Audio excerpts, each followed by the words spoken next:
Olá, pessoal. Aqui quem fala é professor Daniel Lobo, teacher Daniel Lobo da Wolf Course English. E hoje nós vamos falar de um assunto aí que é bem interessante, bem fácil de entender, muito rápido de entender, e que é o assunto dos comparativos, dos comparatives, certo? Dos adjetivos comparativos. Então, vamos aqui passar para o nosso rascunho, para o nosso rabisco, que a gente vai entender já já toda essa situação aí de comparativos, beleza? Então vejam bem, quando a gente fala de comparativos, primeiro a gente tem que entender que a gente está falando aí do quê? Dos adjetivos, certo? Então nós estamos tratando dos adjetivos.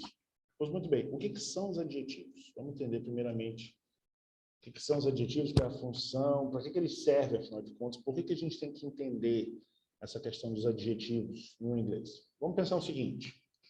Se eu descrevo a seguinte situação. O homem chegou em casa.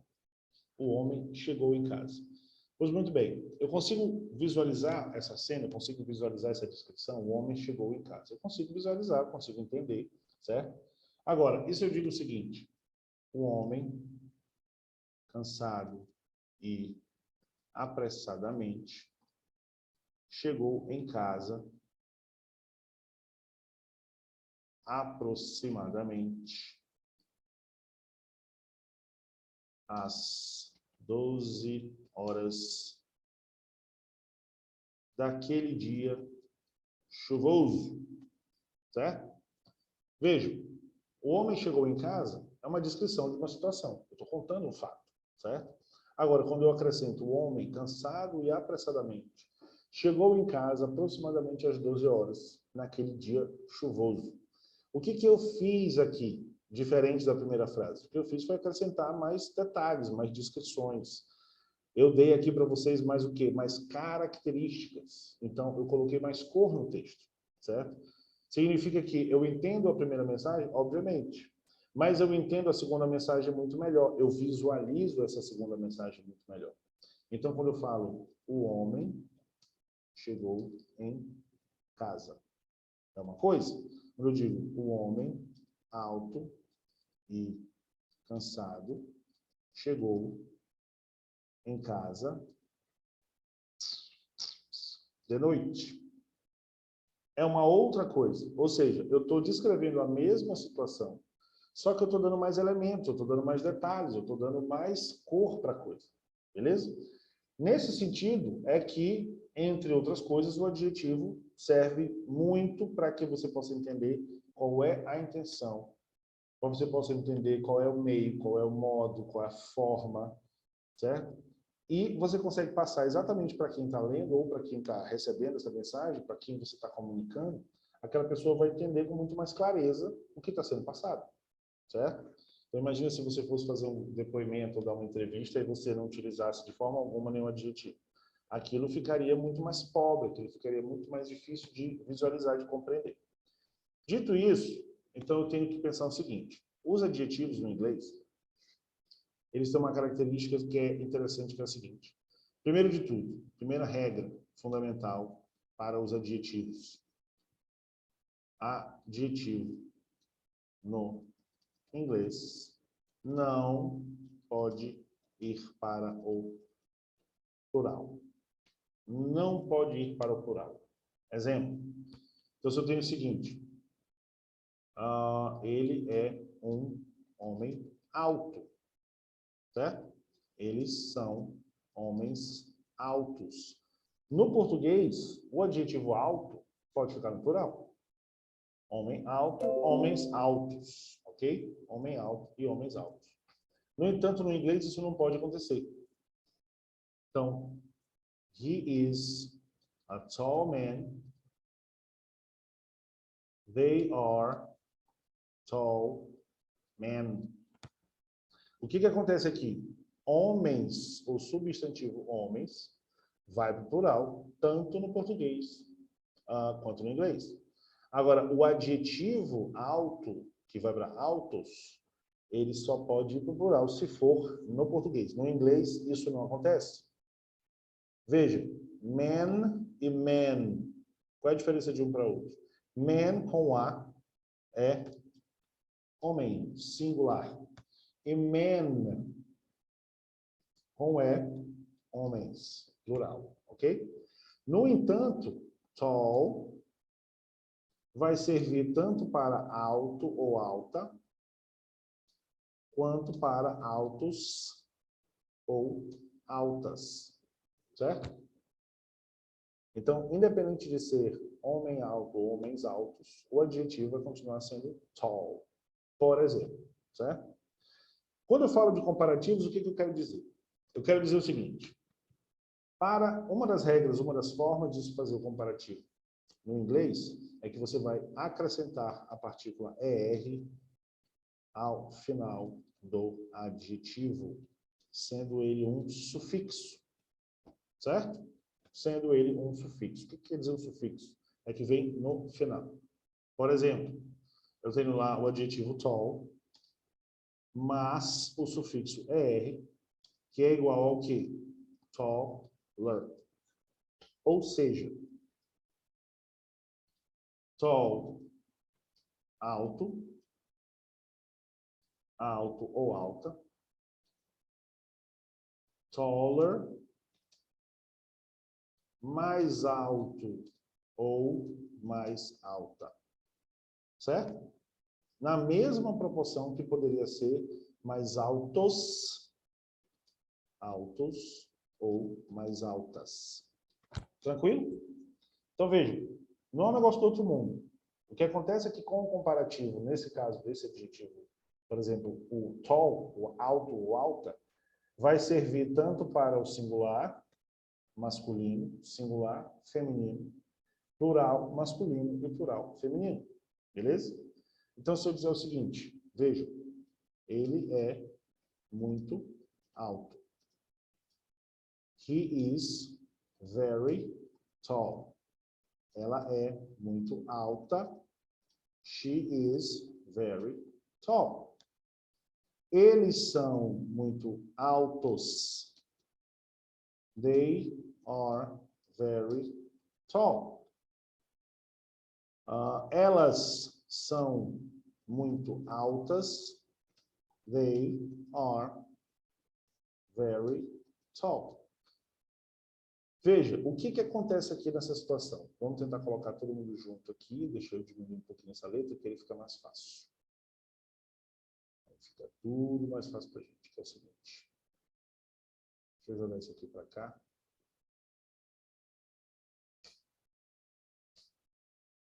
Porque vocês vão perceber que eu rabisco muito, porque daí a gente vai falando e vai demonstrando, fica mais fácil de perceber.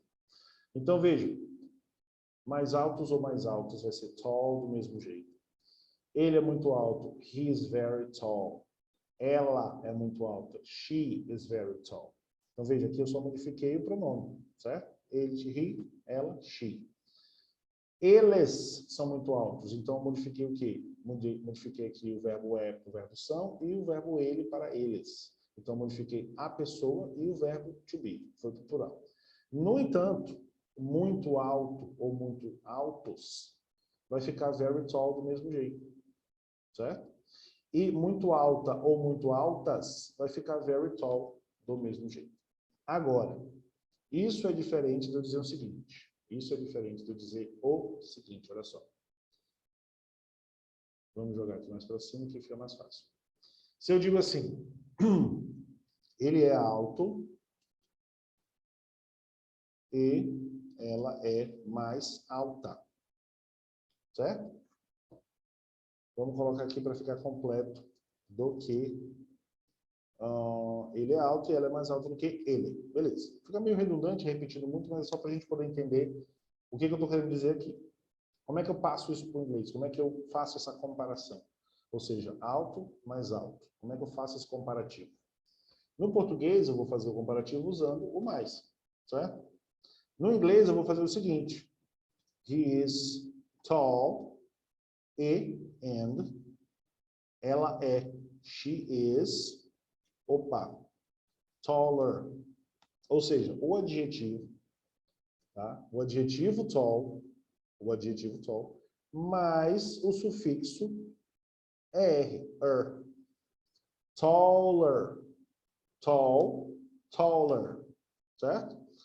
Só que eu estou dizendo que ela é mais alta do que alguém, do que ele. Então, aqui eu vou usar o than, him.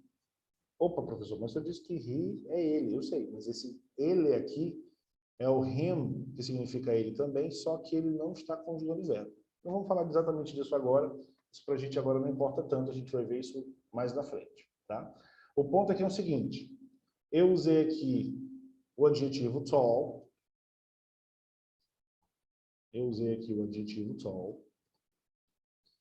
e aí eu usei o mesmo adjetivo acrescido de um sufixo er para fazer o comparativo. Ou seja, alto mais alto. Tall, taller. Alta mais alta. Tall, taller. Do mesmo jeito. Certo? Então a gente já entendeu que para fazer um comparativo,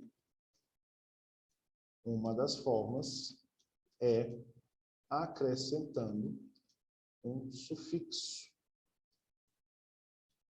er. Beleza? Por exemplo, hot, quente, mais quente, hotter, certo? Grande, big. Aí eu vou dizer o quê? Eu não vou dizer mais grande, mas eu vou dizer maior. Maior, então fica o quê? Bigger, ok? Cold, frio. Aí eu vou lá e vou falar mais frio, então eu vou dizer o quê? Colder, certo? Qual é a melhor forma da gente entender uma coisa que a gente acabou de aprender e a gente poder juntar isso com uma situação real do dia a dia? Porque, veja, no inglês o que acontece muito é que o estudante, quando ele começa a aprender, ele fica, às vezes, tempo demais somente nos exemplos que a gente chama de exemplos de exercício, em inglês de exercício. Então, você fica muito naquela coisa da receitinha. Então, você tem, eu acrescento o ER no final do adjetivo e isso já é um comparativo. Veja, a maioria dos métodos ou cursos e assim por diante, eles vão parar por aí no início, quando o aluno está no início, certo? O que eu procuro fazer é dar para o aluno o máximo de ferramentas possível, certo? Sem, claro, sem ir muito rápido, sem confundir a cabeça do aluno. Mas a melhor forma de a gente entender e aplicar aquilo é fazendo exemplos, certo? Então a gente vai trabalhar de que forma?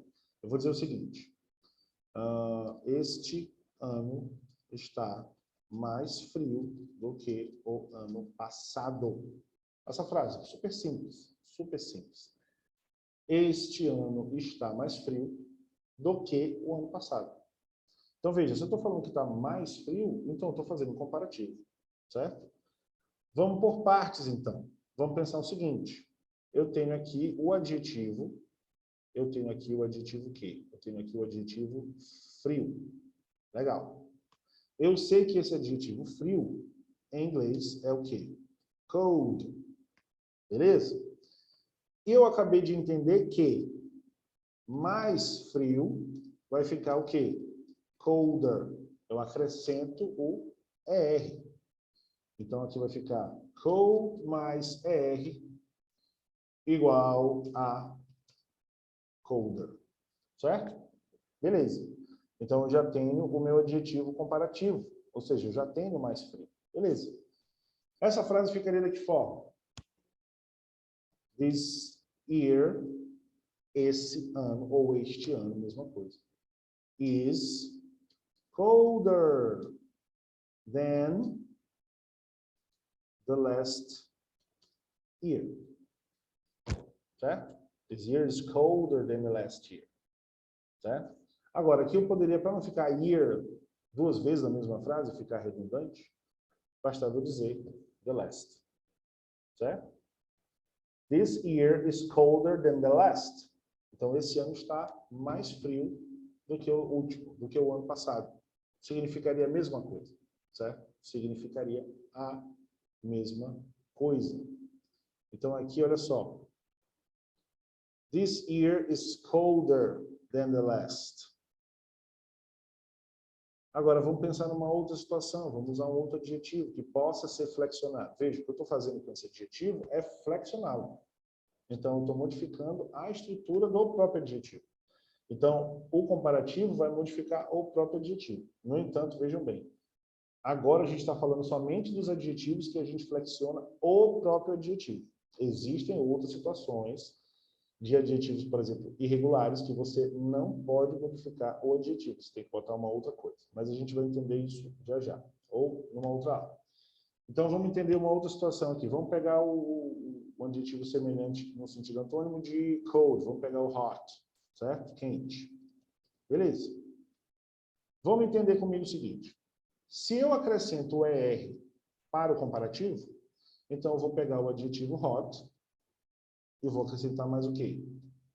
ER igual a hotter. Opa! Neste caso aqui, o que acontece? Uma regrinha.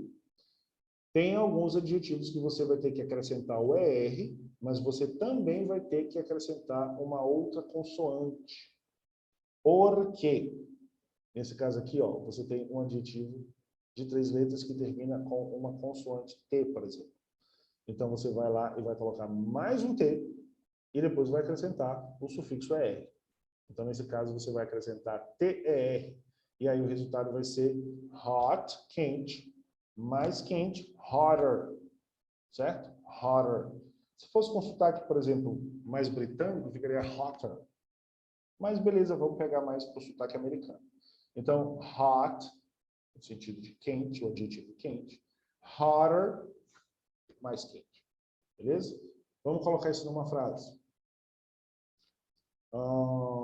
Essa comida está quente. Beleza? This food is hot. This food is hot. Certo? Veja, a pronúncia a gente é portuguesa muitas coisas, né? Por que a gente é portuguesa tantas coisas? Por quê? Porque, afinal de contas, é a nossa referência linguística. Então, é natural que no início nosso sotaque seja muito puxado para a gente aportuguesar as coisas. Então, a gente vai colocar sempre naquele som que é mais natural para a gente, porque, afinal de contas, a gente fala português a vida inteira. Mas você vai devagarzinho, você vai escutando, treinando, conhecendo, praticando, e você vai melhorando o seu sotaque. Então, a pronúncia do adjetivo quente ficaria hot. Hot. Só que quando você coloca isso numa frase, até mesmo esse Tzinho do final, o hot, ele praticamente some. Quando você coloca ele no comparativo, ele já ganha um outro som. Ele ganha um som de r. Então, em vez de hotter, fica hotter. Hotter, certo? Então, se eu vou e digo o seguinte, essa comida está mais quente. Essa comida está mais quente. Eu vou dizer o quê? Se eu já tenho aqui a referência da primeira frase, ou seja, vamos colocar aqui de outra cor, para dar uma diferenciada e a gente não bagunçar. Aqui eu vou dizer o seguinte, olha só, eu vou dizer o seguinte, this food is hotter, certo? This food is hotter, certo? Vamos supor que, em vez de eu falar somente essa frase, que já é suficiente para a gente aplicar o comparativo, mas vamos supor que a gente fosse expandir um pouquinho a frase. Então, eu vou dizer o seguinte, essa comida está mais quente do que a comida que eu comi ontem. Essa comida está mais quente do que a comida que eu comi ontem. Beleza. Beleza. Vamos colocar isso aqui para o inglês. É claro que o nosso foco agora é entender o comparativo. Então, eu vou traduzir toda a frase, explicando algumas coisas, mas o nosso foco, por enquanto, é entender como é que funciona essa questão do comparativo, ou seja, como é que eu manipulo ele para que ele passe de adjetivo para adjetivo comparativo, certo? Então, this food is hotter than food I ate yesterday. Certo? Então, this food is hotter than the food I ate yesterday. Opa! Então, vamos entender aqui o seguinte. Vamos por partes. Para não ficar muito apressado. Vamos colocar aqui em vermelho mudar essa corzinha aqui para ficar mais fácil a diferenciação de uma coisa para outra. E vamos entender os elementos da frase. Então, essa comida diz food, comida, substantivo comida. Food, certo? Você já viu o iFood, o fast food, justamente relacionado à comida. Então, iFood, comida que você pede pela internet. O I representa muito essa questão online, essa questão de você pedir alguma coisa eletronicamente. E o fast food, por exemplo, que seria McDonald's, Burger King, sei lá, essas empresas que são o quê? De comida rápida, de comida quase instantânea. Então, você tem o fast food. Fast seria o quê? Um adjetivo rápido e food, o substantivo comida. Tá? Então, essa comida, this food, está, is, isso aqui é o nosso bom e velho e querido verbo to be, que a gente vai ver numa outra oportunidade, sendo conjugado aqui no presente. Está, is, tá? Mais quente, ou seja, eu vou pegar o adjetivo hot e vou colocar o sufixo er no final, acrescido do duplo T, para que eu tenha um comparativo. Então, hot, quente. Mais quente, hotter. Então, this food is hotter. Aí, como eu vou fazer o comparativo com alguma coisa, do que, then, isso aqui vai representar esse do que, certo? Do que a comida que eu comi ontem. Then, the food. Por que está the food? Porque do que a comida. Esse a comida, certo? Tudo que for o a, os as, você coloca o artigo the. Então, this food is hotter than the food I ate. Opa, eu comi. I ate. O que é o ate aqui? O ate é o verbo to eat, que é o verbo comer, no passado, porque o eat é um verbo irregular. Não vamos entrar no método disso exatamente agora, mas para a informação de todos. Então, vejam, the food I ate yesterday, a comida que eu comi ontem, yesterday, ok? É só lembrar daquela música famosa do Paul McCartney, que é yesterday significa ontem. Beleza? Então, this food is hotter than the food that I ate yesterday. Então, bem devagarzinho para poder pegar a pronúncia e você poder repetir. Essa comida está mais quente do que a comida que eu comi ontem. This food is hotter than the food I ate yesterday. Mais uma vez, bem devagarzinho. This food is hotter than the food I ate yesterday. Certo? Agora, como seria a pronúncia dita de uma forma mais normal, falada numa velocidade normal do dia a dia? This food is hotter than the food that I ate yesterday. Agora, opa, mas professor, está diferente da frase que o senhor fez. Então, vamos falar exatamente a frase. This food is hotter than the food I ate yesterday. This food is hotter than the food that I ate yesterday. Certo?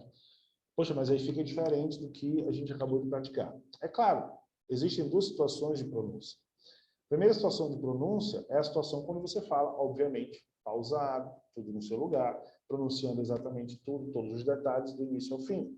Essa é a forma que você começa a praticar. Você primeiro anda, para depois você correr, certo? Então, você tem que ir muito bem devagar para você conhecer a pronúncia, se acostumar com a pronúncia e, de preferência, repetir muito. Porque quando você repete muito, você rememoriza aquilo ali, certo? E, além do que, você acostuma seu aparelho fonético aos sons que são diferentes do som do português, os sons que são novos, certo? Os sons típicos da pronúncia do inglês. E aqui, é claro, a gente está tratando um pouco mais do sotaque inglês, muito mais americano do que necessariamente do inglês, do britânico. Então, this food is hotter than the food I ate yesterday. This food is hotter than the food I ate yesterday. This food is hotter than the food that I ate yesterday. Certo? Então, veja, tem uma diferença de quando você fala pausadamente, claro, para quando você fala mais rápido. Agora, isso vem com o tempo. Não adianta apressar. Não adianta querer falar com pressa para se livrar logo, porque você vai tropeçar. O ideal é você ir com calma, vai no seu tempo. É claro que para quem é já um pouco mais acostumado, um pouco mais desenrolado, tem um pouco mais de conhecimento, você pode se arriscar um pouco mais no início, tá? Mas para quem está começando, não tem por que ter pressa. Não tem por que ter pressa. É melhor fazer devagar, correto, do que sair correndo e acabar errando aí. Você vai se acostumar com o som errado, vai acabar se viciando naquilo. E aí, quando você tiver mais adiantado, você vai perceber que você vai ter mais dificuldade para tirar esses vícios que você adquiriu no começo. Então, não precisa ter pressa. Então, hot, hotter, certo? Quente, mais quente. Tall, taller. Alto ou alta, mais alto, mais alto, certo? Cold, frio. Colder, mais frio. Cold, colder. Cold, colder. Hot, hotter. Tall, taller. Então é devagar. Nem que você pause o vídeo, volta, pronuncia de novo. Por quê? É fundamental você saber a grafia, você escrever, você interagir com o conteúdo. Mas o mais importante de tudo é você falar aquilo que você acabou de traduzir, certo? Traduzir uma frase, conhecer uma palavra nova, conhecer um meio de fazer um comparativo, por exemplo, o ideal é você logo em seguida, fez um exemplo, pronuncie. E pronuncie 3 vezes, né, para fixar bem. Então, this food is hotter than the food I ate yesterday. Você pronunciar isso o suficiente, até você ficar bem acostumado, você pode começar devagar a se arriscar a falar um pouquinho mais rápido. Mas o fundamental é você repetir de forma correta, sem pressa, tá? Mas voltando aqui para a situação que a gente está vendo, a gente já entendeu que existem adjetivos, certo? Existem adjetivos, são vários, são muitos adjetivos, que eles podem ser flexionados, ou seja, você acrescenta um elemento no próprio adjetivo e você transforma aquilo em um comparativo. No caso do comparativo, o que você vai acrescentar no final do adjetivo é a partícula ER. Então, tall, taller, né? Cold, colder, hot, hotter, tall, taller, short, shorter, nice, nicer, e assim vai, assim por diante. Então, você mesmo pode pesquisar novos adjetivos, e para isso, você pode sim usar, por exemplo, o tradutor, porque é bastante útil.